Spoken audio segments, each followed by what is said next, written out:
Que bom estarmos juntos novamente e hoje irei lhes falar sobre o ostracismo.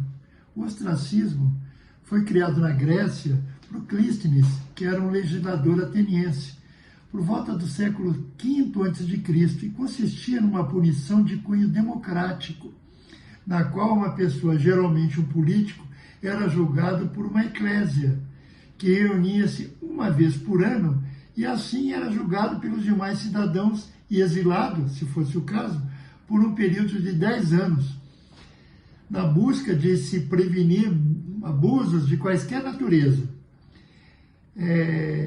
Essa eclésia se reunia abaixo do Partenon, numa pirambeira que tinha lá embaixo que se reunia a eclésia.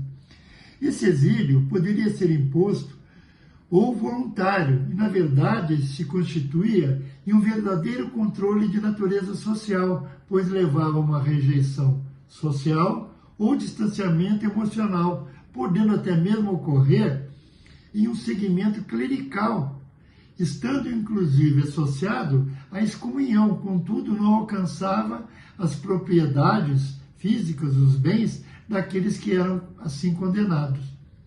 O ostracismo significava e ainda significa a perda de status social, discriminação e até mesmo gerava e ainda gera pudores envergonhados, podendo gerar síndromes com as perdas de poder e fama, ensejando o quadro de profunda amargura, tristeza e até mesmo uma depressão.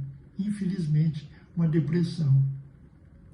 Na própria Grécia, tivemos um caso clássico de ostracismo com o grande Sócrates, condenado por subverter a ordem pública, corromper a juventude e ensinar o seu método filosófico, que era basicamente em fazer perguntas que o próprio interlocutor responderia naquilo que chamou-se de ironia e maiêutica, tendo ele preferido a morte, suicidou-se, do que renunciar a tudo aquilo que lhe era imposto. Lá em Atenas,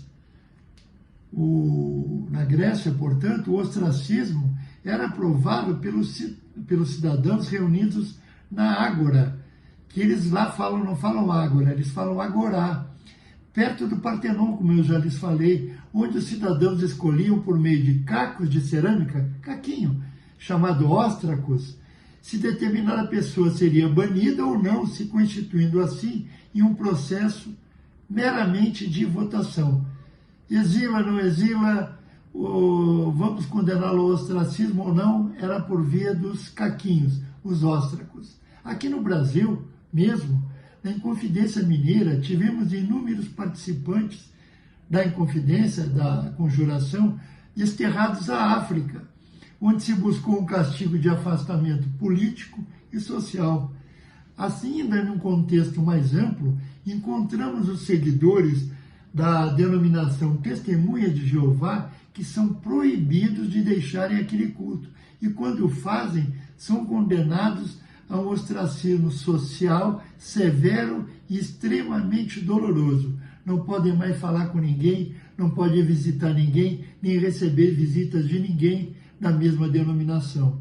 Entre os judeus, o ostracismo se consuma com a exclusão total de uma pessoa da comunidade judaica, sendo ainda hoje em dia usado nas comunidades ultra-ortodoxas e racídicas, conhecidas pela sua rigidez e foco em Deus.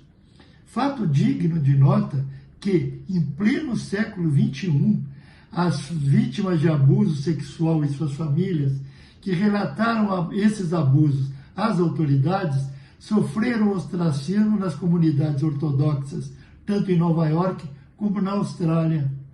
Há ainda, infelizmente, o ostracismo espiritual, que trata-se de uma decisão formal de uma denominação ou congregação de cessar a interação com o indivíduo ou determinado grupo, seguindo um conjunto específico de regras.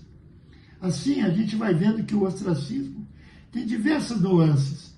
No islamismo, por exemplo, o ostracismo é a rejeição total e também o isolamento social, frequentemente praticado por indivíduos ou grupos religiosos em relação a outros muçulmanos que são considerados heréticos ou que cometem atos transgressivos à lei islâmica, que é a Sharia.